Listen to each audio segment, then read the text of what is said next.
Look at this thing. It's portable. It's a Juliette.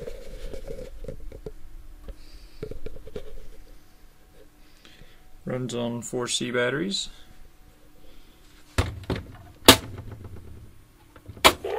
Fire. Has a recording. 54. There were The guy talking 200,000 about. people burned seriously enough to have to seek medical aid, either at a doctor's office or in a hospital. And there were over 6,000 deaths. Because we've always had fire, but there wasn't a whole lot we could do about it. It was recommended, that we not let anything such as rubbish accumulate in the basement or in the... Yeah, don't let your rubbish accumulate. You'll have fires.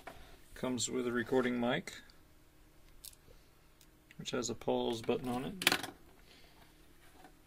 Has the typical mic and switch connector, but these are wider than most mic and switch connectors, so definitely specialized to this one recorder. Anchor and spare rooms. Oh yeah, I've shown you the reels. Gotta show you that.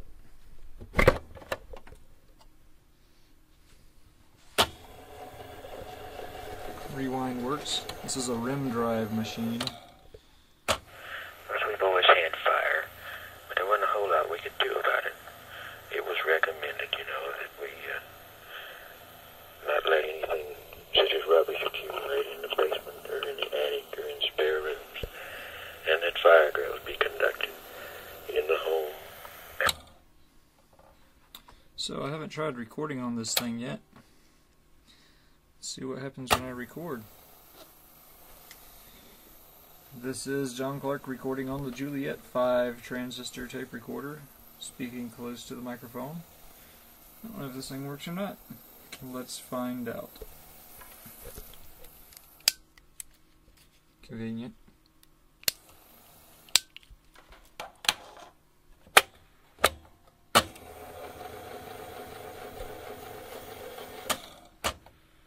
I guess that works for play as well.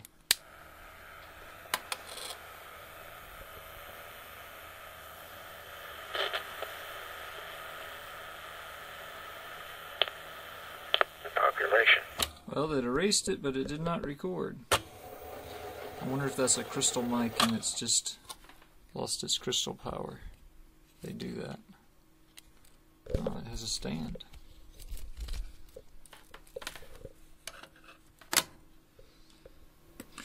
So I took the microphone apart, and it is the typical crystal mic that you might expect in a little cheap recorder like this.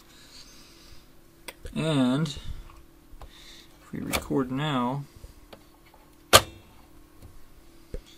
have to squeeze the connector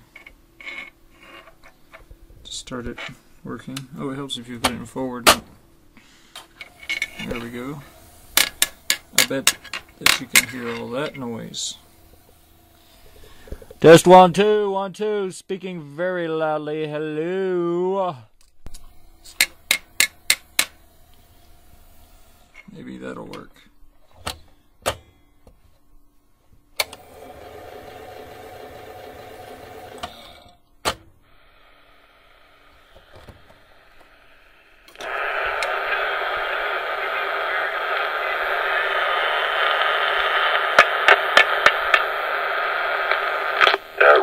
Yeah, you could hear me slightly there.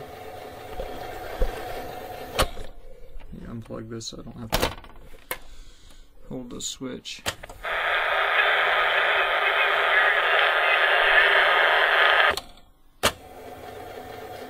So the mic is dead.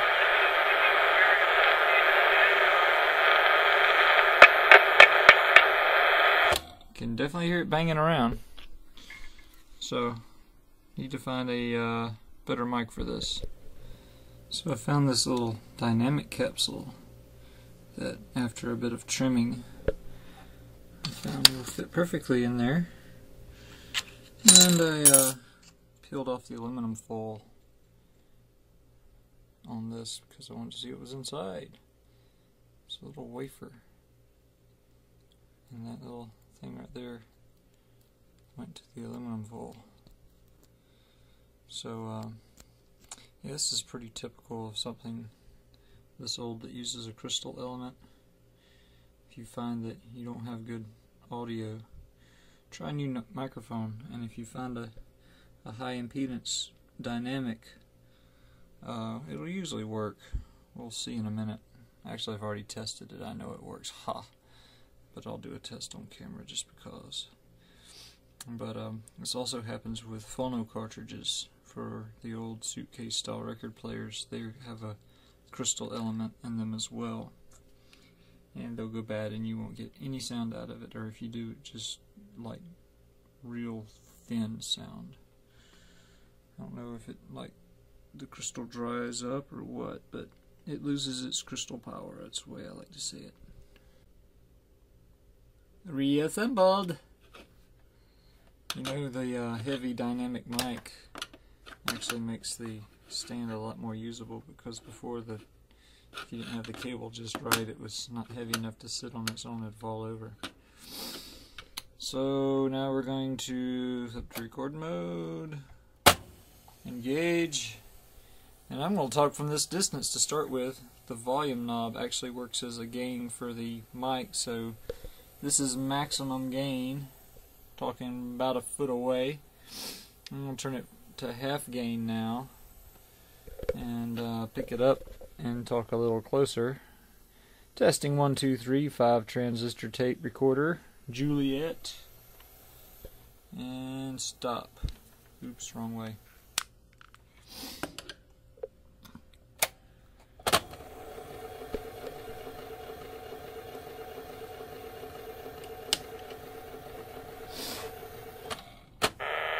About a foot away. Slow rewind. The volume knob actually works as a gain for the mic, so this is maximum gain. Talking about a foot away. I'm going to turn it to half gain now, and pick it up and talk a little closer. Testing 1, 2, 3, 5 transistor tape recorder, Juliette, and stop.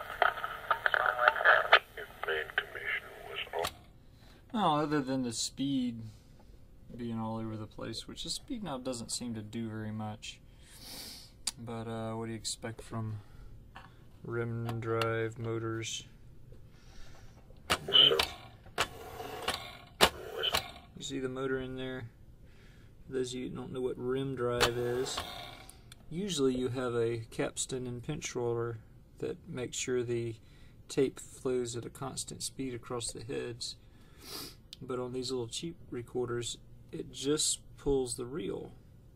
So of course, the more tape that spools up on the reel, the speed changes, which is okay if it's recorded and played back on the same unit, but it still has a lot of wow and flutter and speed changes. But this is there's a motor right underneath that cap, and it has a shaft on both sides, and it just, when you turn the knob here, it either hits this reel to go that way, or this reel Juliette to go that way. Juliette, stop. So there you have it.